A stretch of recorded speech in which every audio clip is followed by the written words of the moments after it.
Okay, so now having done the wideband microstrip antenna design with respect to the multiple resonators, we will now do another simple technique which is very widely used, especially in broadband design, even circular polarized designs, and even in defected ground plane structure designs, that is the resonant slot cut antennas. Now, what were the disadvantages of the multi-resonator gap coupled and stack configuration which led to this broadband MSA slot cut configuration are as follows. One, definitely the size requirement. In the gap coupled design, your planarity of the structure is although maintained, but the size is increased. Whereas in the stack design, the planarity is maintained, but the thickness of the antenna, the volume size increases. So in either of these cases, either the dimensions around the horizontal axis are increasing or the vertical axis are increasing. So volume of the antenna is increasing. It does gives you the enhancement in the antenna gain. Why? Because aperture area is increasing, but at the cost of doubling or 3 times the patch size. And that is quite a huge increment in the patch size, because there you need not get 3 dB increment in the gain for the increment in the patch area, which you get in the array designs. So all these are the disadvantages when it comes to the single patch solution of the microstrip antenna design. Okay, microstrip antenna design, what were the initial advantages? A low profile single patch solution. Here in this case, a single patch solution is lost, and hence I am going for a resonant slot cut design which is a single patch solution. I am maintaining a single patch where a coaxial probe is given, and I am doing some modifications in that patch using a slot that increases the bandwidth. So this is basically a resonant slot cut design. Here all the previous disadvantages of the multi-resonator configurations are removed. Now in the microstrip antenna literature, you will find slot for wideband response, you will find slot for compact response, even you will find slots for enhancing the gain. Remember, the role of slot in all these cases are different. Okay, the role of slot in broadband microstrip antenna design is completely different as compared to what it does in the compact design. So those understandings we will try to develop in this lecture, everything related to the resonant slot cut designs, where I am not just going to cover the wideband design aspect, as well as I am going to talk about the circular design aspect, circular polarized, because we do have separate lectures on the circular polarized response. So I am not getting into the details of circular polarized antenna designs in this lecture. This lecture is going to be focused on resonant slot cut designs, where wideband, dual polarized, compact, as well as circular polarized designs obtained using this configuration will be discussed. Okay, so let's start with the resonant slot cut wideband design. Now these are the two widely reported configurations, heavily reported. This configuration came way back in 1995. This configuration was reported in 2000 and 2001. So almost more than 2 decades back, these configurations have been reported, and lot of literature, lot of configurations using coaxial, using proximity, using differential feeding technique, or even the aperture coupled feeding technique, L-probe variations, everything have been worked upon these configurations to realize the wideband response or a circular polarized response. So what these configurations are, we'll try to get into the details of this. Okay. So use of resonant slot, U-slot, E-shape MSAs have been used for bandwidth enhancement. Design aspect. As a designer, one should be very clear what should be the slot position, what should be the feed point parameters. Because see, I can put a feed point here, here, here, here at 4 different configuration locations. I can put a feed point here also. Does the response of the antenna is going to be the same in all cases, or it varies? If it varies, why it varies? That one needs to understand thoroughly, because position, design aspect, slot position and the feed position with respect to the slot position is something very, very important. So that has to be judged. Okay. Then explanation for the wideband response. Now when these configurations were reported in 1995 or this in 2000, 2001, the theory which was applied was slot is introducing a mode. a slot mode was referred to as. But let me tell you, slot mode is a totally different concept. Here, once the microstrip antenna dimensions are fixed, okay, forget about the slot. Once the microstrip antenna dimensions are fixed, with respect to the boundary conditions applied, the resonant modes of the structure depends the same.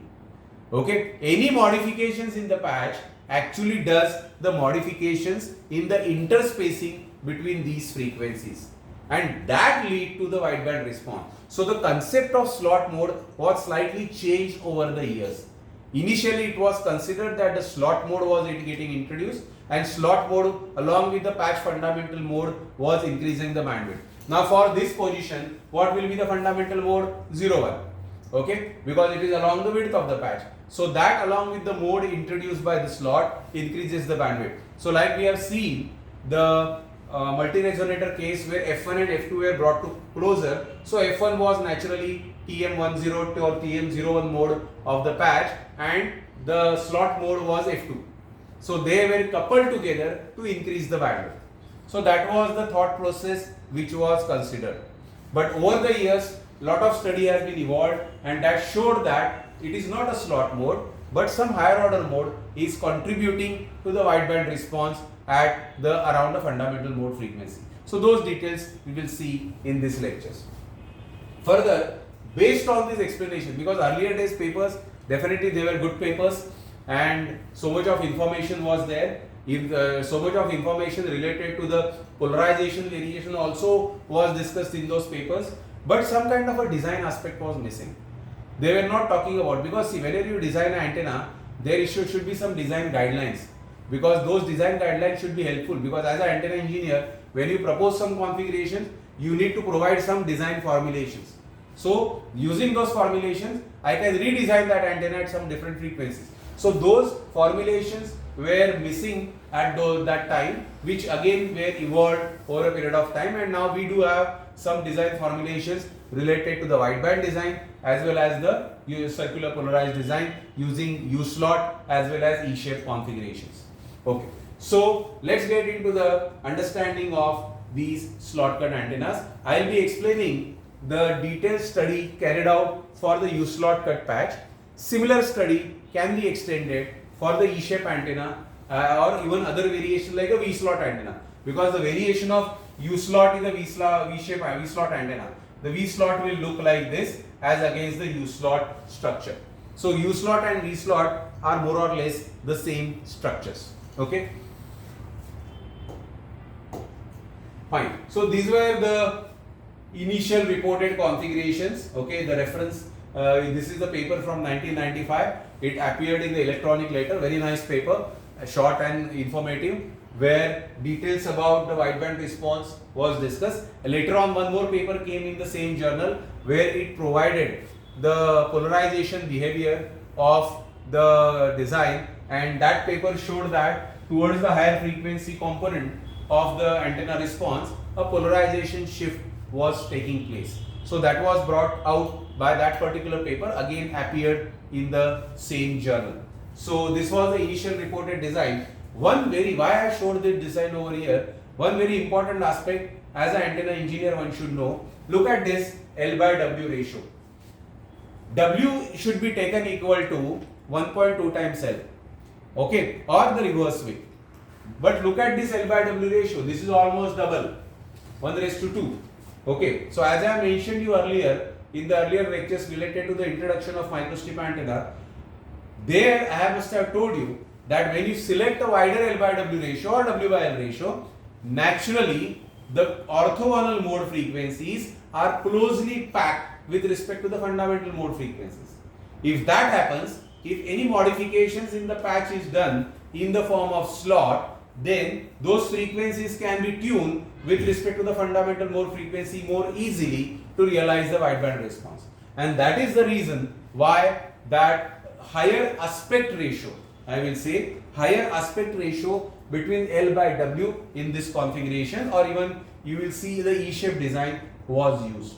Okay, we will do detailed analysis of this. Another important aspect is all these antennas were designed on thicker substrate. Okay, as I mentioned you earlier, and remember they are all coaxial fed. This actually is the symbol of the coaxial fade to the patch. There is no proximity coupling in between. So the substrate thickness was around 0.08, 0.09 lambda g, okay, or more than 0.07 lambda g. In such cases, the probe inductance plays a major role for the impedance matching, like what we have seen earlier in the earlier lecture, where probe inductance decides lot of impedance matching. It causes a problem. It does not make your impedance loci inside VSWR equal to 2 circle. That is a major hurdle. So here probe inductance matching was, probe compensation I should say, was provided by this U slot. Now how that probe compensation? Because probe compensation means what? Some kind of a capacitive reactance is offered by the U slot that negates the inductance of the probe. So how it was done? Again, that was not detailed explained, and how this structure was provided. So we carried out a detailed study on this, and now we will discuss that detailed analysis of the U slot.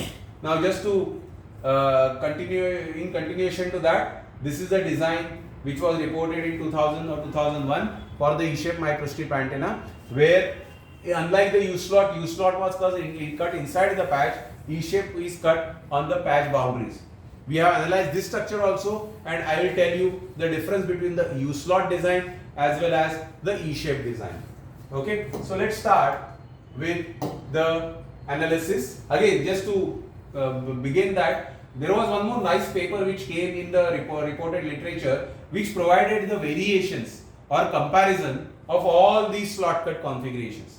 Okay, as I mentioned to you earlier, slot in a compact design has a different role to play as compared to slot in a wideband design. Further, there is a difference between the U slot design and the E-shape design. So the role of the slot in the compact design, role of the slot in the E-shape design or the wideband design, and that of in the circular polarized design are different. Okay, they are completely different. So here this is a compact design. This is a C-shape design, but slot is there. It primarily affects the fundamental mode of the patch for the given feed point location and reduces the area. Okay, how you need to refer to my compact antenna lectures, where what slot does in realizing a compact design are explained. Since we are focusing on broadband designs, slot cut designs, I am not getting deviated to discuss the compact configurations. Similarly, over here, pair of slots which forms a double C-shape configuration, that actually again directly affects the fundamental mode and realizes the compact design. So whenever you are designing the compact antenna, the slot has a role to play on the fundamental mode frequency. It has nothing to do with the higher order mode frequency. So by looking at the configuration, one can decide whether what kind of a role a slot is playing.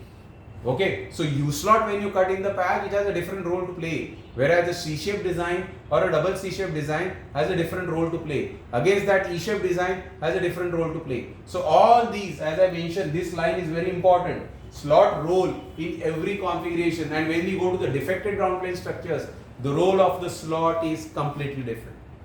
Okay, the role of the slot is completely different. So here, these are compact designs, but whereas these are wideband design.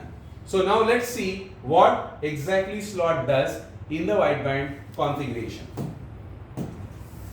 Okay, this is just another configuration where this is a E-shape and another slots were cut that enhances the bandwidth. Just to show the continuation, I have put couple of more configuration before really starting with the analysis part of the U slot cut antenna. When you incorporate multiple slot, okay, it actually has an impact on the various higher order modes. A study of this is also reported in the literature, where it is shown which modes are really contributing to the wideband response.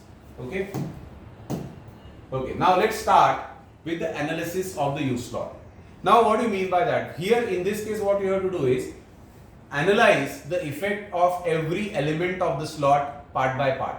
Means what? What I have done, first I have simulated this structure, okay, using a simulation software without the slot configurations. So for that feed point location and maybe a feed point location around that, because when you are going to optimize your U slot antenna, same thing you are going to do. When you are going to optimize your V slot antenna, same thing you are going to do. So what you are going to do, first take the configuration without any slot. First take the configuration without any slot. Just put the feed point over here, feed point over here. What will happen? Now when you don't have a slot and when you put a feed point over here, naturally fundamental modes will not get excited. Why? Because you are putting a feed point right in the center. That judgment should be there when you are doing a parametric study using a simulation software. Remember, software are there to simulate the work and make your life easy. But your understanding should be there to rather analyze or get what results you are expected.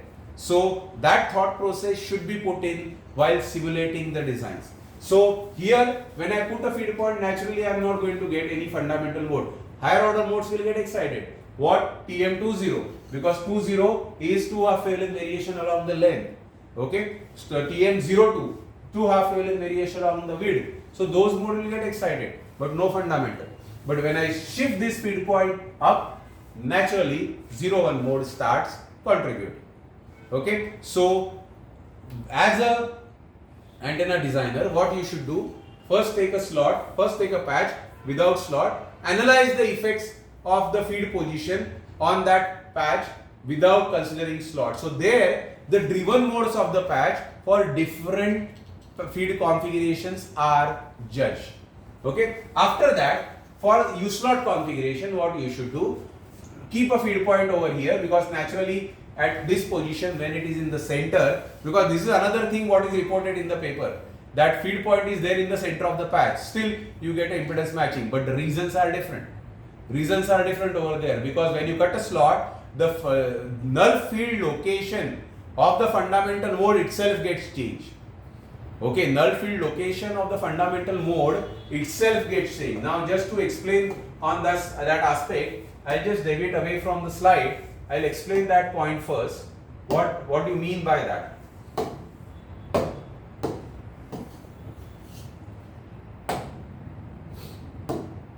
See, this is the rectangular patch and this is the length and the width. So if I put a feed point over here, I am not going to excite any mode, because like in the previous configuration, the U-slot configuration which I have shown, feed point is there right in the center. So how the mode was getting excited. Here with 10, 01 are not going to get excited. Why? Current is maximum at both the modes. Right? Now, if I cut a slot here in the offset position, what will happen? The surface currents, okay? Like you are not come across the compact designs, but just try to understand this concept. Earlier the surface current at TM10 mode was going like this. Now the surface current at TM10 mode will go like this. It is perturbed in its length, elongated. Because of that, this null field location has moved away. Because of that, the null field position moves away on either side. It no more remains the same, because the length has increased, over which the half wavelength variation is observed. And thus, when you cut a slot, you start seeing the excitation of that mode. That's what happens when the slot is cut in the patch. Remember these things, because whenever you cut a slot in the patch, the variation in the frequencies, variation in the impedance levels at all the modes happen. So for one particular feed point location, if the mode is not being observed, when you cut a slot, other mode starts getting visible in the resonance curve. We refer to resonance curve because antenna is a parallel resonant circuit, and we identify the modes with respect to the R plus JX variation, because that is the impedance variation. As we know, resonance is a circuit phenomena. The power phenomena comes later. So we are analyzing the modes as a driven modes with respect to the circuit phenomena. Okay, so this is what happens when you cut a slot inside the patch. Okay, so let's go back to the configuration. So here, then I have analyzed the mode without the slot, then I put a feed point location, and then I cut a slot. I observe what are the frequencies which are variation taking place. Naturally, 10 mode will get slightly reduced in frequency. Why? Because the slot has come orthogonal. Remember, a resonant mode frequency reduces if the slot orientation is orthogonal to its surface current, like what I have shown earlier. So, but resonant mode frequencies where the slot modal currents are parallel to slot lengths, those frequencies will not get altered. That is the fundamental behind variation in the frequency with the slot and without the slot. Those concepts I have discussed in the compact antenna design case. Okay, so here when you cut a slot, 0-1 mode frequency marginally reduces. Okay, then TM20 and 2-1 mode frequencies starts reducing. Okay, so what you need to do, you need to analyze the R plus Jx curve and the surface current distribution, because modal identification is done based on variations in the resonance curve plot with slot dimension, as well as studying the current distribution at every point. It should not just happen that you are analyzing a current distribution at only few discrete points for different slot length. That is not going to work, because you need to be confirmed about which modes are contributing over there. So for that, whenever you do any modifications in the resonance slot length or the length, you analyze and confirm the mode by observing the current distribution. Don't just randomly do that. Okay, so resonant mode identification is done by observing the current distribution at every single length variation. Okay, not done for discrete cases. So likewise, these modes have been identified, and you can see that the modes are getting reduced in frequency. The same thing happens in circular polarized design also, that we'll see later. Okay, because this topic is all about slot cut antennas, which is yielding a wideband response and a circular polarized response, as well as some kind of a defected ground plane structure response. Okay, so here similar effects will be there in circular polarized designs, later we will see. Okay, so frequencies are reducing. Why? Because the slot length is increasing. Now just see what happens later. TM01 mode start reducing, and this TM20 mode reduces with respect to the two parallel lengths of the U slot. In nutshell, okay, in nutshell, U slot, okay, in nutshell, while after observing the resonance curve and the current distribution, in nutshell what you can make out, U slot tunes the spacing between the higher order TM02 mode against 10 mode frequencies. 10 mode frequency has reduced and TM02 also has reduced. U slot also modifies the current distribution at TM02 mode. Remember, 02 mode has a conical radiation pattern, but U slot as a wideband antenna offers a broadside radiation pattern. Why that happens? Because current variation effectively becomes unidirectional. In fact, for the optimum U slot design, you should observe the resonance curve and see the resonant current distribution at those two peaks. Okay, so there you will observe the current lengths. You can, when you simulate yourself, that time you will see that. So you will observe that the currents are unidirectional in nature. So U slot modifies the surface current distribution at 02 mode, which was bidirectional, means two half wavelength variation.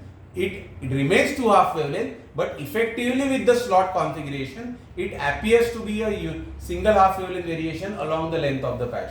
How? That you need to assess by seeing the surface current distribution for every slot length variation.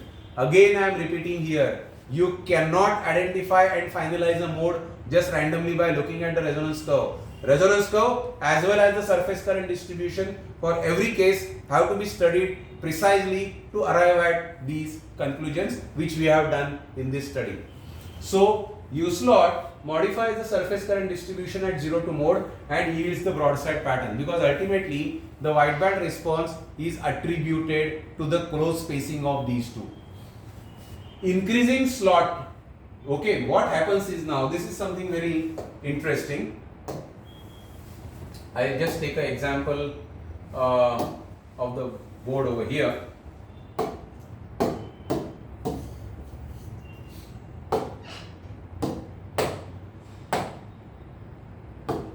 See, this is your patch, okay, and now you have cut a U slot, okay. Now this is the feed. Now as these vertical lengths are increasing, because I have initially cut this and then these two and then these lengths were increased. That's how I did the parametric study. So as you see, with the increasing width, the coaxial feed effectively sees a narrow patch width. Coaxial feed, earlier what, when only this was there or this much distance was there, the coaxial feed was seeing the entire patch width. As the length of the U slot is increasing, the coaxial feed sees effective narrow width of the patch. Effective, I am saying a word. So, with this what happens? What is the capacitance formula? This is the capacitance formula. These values are remaining constant, but the area of the patch as seen by the coaxial feed has reduced. Why? Because U slot dimensions are increasing. So if area has reduced, capacitance has reduced, capacitive impedance has increased. So if the capacitance increases, the impedance has increased, naturally it will negate the inductance offered by the probe inductance. This what happens, and remember, U slot is always feed is always kept over here. If the feed is over here, that response will not be obtained, because this capacitive effect is not offered by the U slot over there. So this is the difference. So whenever you are designing, and that's why I always write in my papers that for slot cut antennas, the precise positioning of the slot with respect to the resonant modes present is something very important. Precise positioning of the feed location with respect to the resonant modes present is something very important. And that is the only complexity which is present in U slot cut or slot cut antennas. Otherwise, they are the best optimum configuration when it comes to the wideband design or whenever it comes to the circular polarized designs as well. Okay, so increasing the U slot width alters the effective patch width as seen by the coaxial cable, and that actually introduces more capacitance and it compensates for the probe inductance which is formed by the longer probe. So here we have not used any non-contact technique, but still compensation is obtained for a thicker substrate. Reason is this. Okay, slot cut broadband MSA, the parameters to be considered for the design, as I mentioned, position of the slot, the feed position with respect to slot. These are something very important, because if I just randomly put the feed point anywhere, it will not realize the optimum wideband response. Okay, so similar study one can do it for E-shape as well as psi-shape antenna. Now in U slot design, what we have observed, if I just compare U slot against E-shape design, what we have observed, okay, this is another design we will talk later.